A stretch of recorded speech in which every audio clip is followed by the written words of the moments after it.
You ever notice how the more you try to improve yourself, the worse you feel? You're doing everything right. Reading the books, listening to the podcasts, journaling, meditating, tracking your habits, setting your intentions. But somewhere deep down, there's this quiet voice that keeps asking, why don't I feel better yet? You've turned self-improvement into a full-time job, and instead of feeling more free, you feel more trapped. Not by your old life, but by the pressure to constantly upgrade yourself into someone you're not even sure you want to be. And here's what nobody's saying out loud. Personal development might be the thing that's holding you back. See, there's this belief that runs so deep most people don't even know it's there. The belief that you're not enough yet, that the current version of you is just a draft, a work in progress. That real life, real peace, real success, it all starts once you finally fix yourself. So you chase growth like it's oxygen. You optimize your morning routine. You work on your mindset. You try to heal your trauma. You analyze your patterns. You track your progress like a scientist studying a lab rat. And the whole time, you're running on this invisible treadmill where the finish line keeps moving further away. Because every time you level up, there's a new level waiting. Every time you solve one problem, the self-help industry shows you 3 more you didn't know you had. But here's what changed everything for me. And it might sound too simple at first, but stay with me. You don't need more personal development. You need less. Not because growth is bad, but because you've been sold a version of growth that's actually just self-rejection wearing a spiritual mask. Think about it. Most personal development starts with the same message. You're not enough as you are. Here's what's wrong with you. Here's what you're missing. Here's why you're stuck. Now buy this course, read this book, try this method. And you do. And maybe it helps for a week, maybe even a month. But then the feeling comes back. That restless, never quite there feeling. Because the real problem was never that you needed more tools. The real problem is you've been taught to see yourself as a problem that needs solving. You've turned being human into a project, and the more you try to fix yourself, the more broken you feel. Because you're operating from a belief that who you are right now isn't valid, that you have to earn your peace, that you have to become someone else before you're allowed to just be. Here's the paradox that'll mess with your head. The moment you stop trying to improve yourself is often when real growth actually happens. Not because you gave up, but because you finally stopped fighting yourself long enough to see what was already there.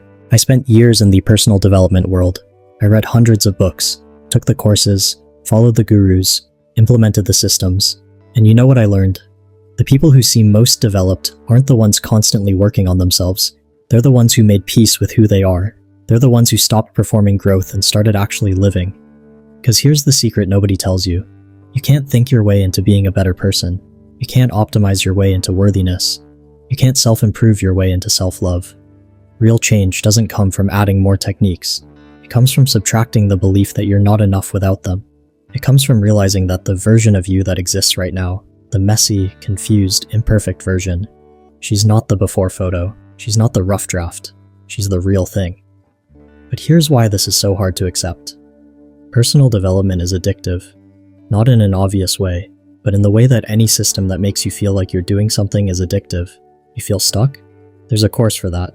You feel anxious? There's a breathing technique. You feel lost? There's a framework? You feel behind? There's a productivity hack. And every solution comes with this hidden promise. Once you do this, you'll finally feel okay. But that moment never fully comes.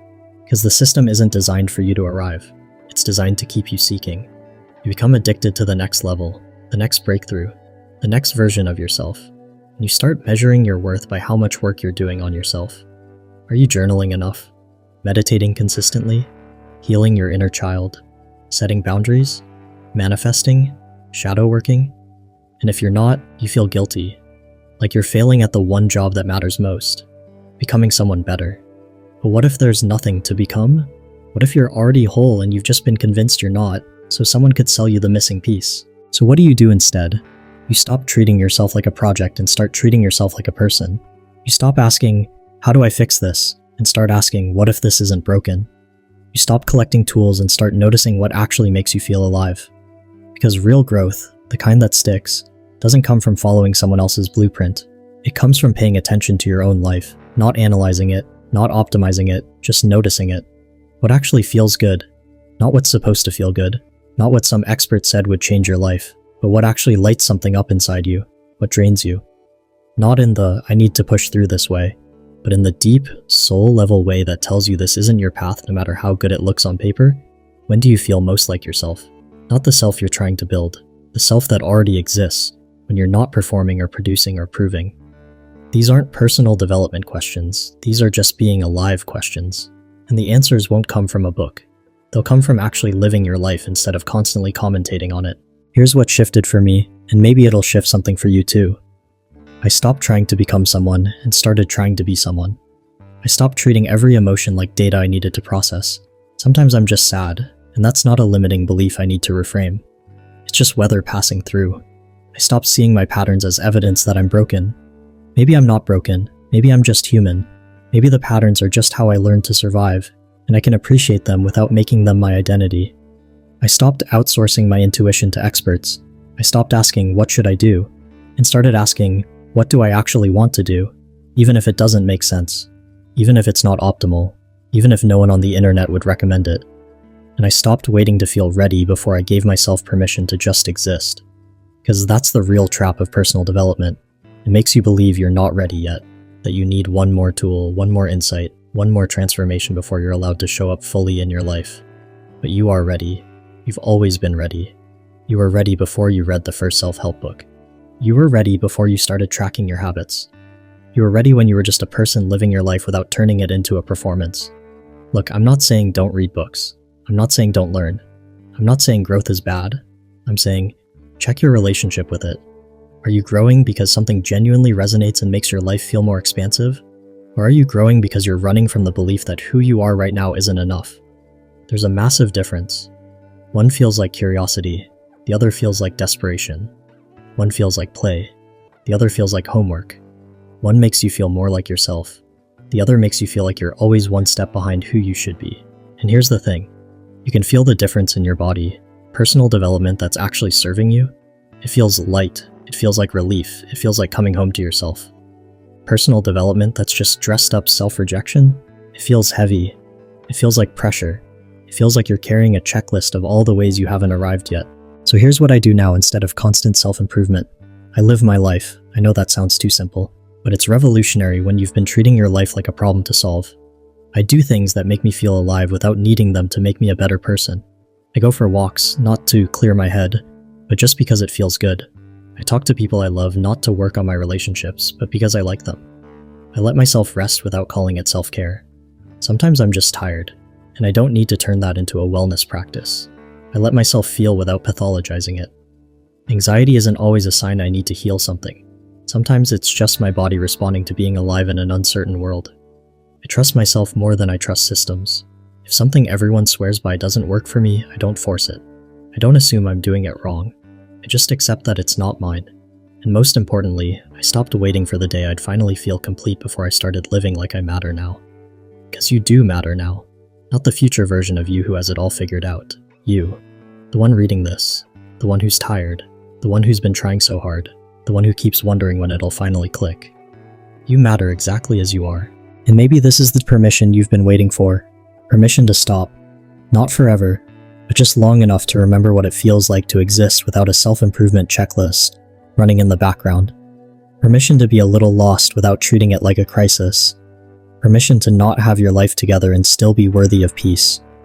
Permission to stop performing growth and just let yourself grow naturally, the way plants do. Without effort, without force. Just by being alive and paying attention. You don't need another course. You don't need another framework. You don't need to fix one more thing before you're allowed to feel okay. You just need to stop treating yourself like a problem. Because you're not a problem, you never were.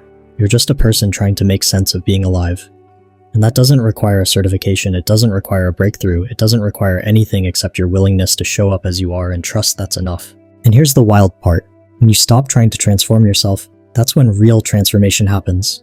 Not the kind you can post about, not the kind that comes with before and after photos, but the quiet kind. The kind where you just start feeling more solid in your own skin, where you stop second-guessing everything, where you stop comparing your journey to everyone else's highlight reel, where you stop waiting for permission from some future version of yourself to finally live your life. That's the transformation no one can sell you, because it doesn't come from adding more. It comes from subtracting the belief that you're not enough yet. It comes from realizing you've been whole this entire time. You were just too busy trying to fix yourself to notice. So if any of this resonated with you, if something in your chest softened just a little, drop the word enough in the comments below. Not because you're giving up on growth, but because you're finally seeing that you were never broken to begin with.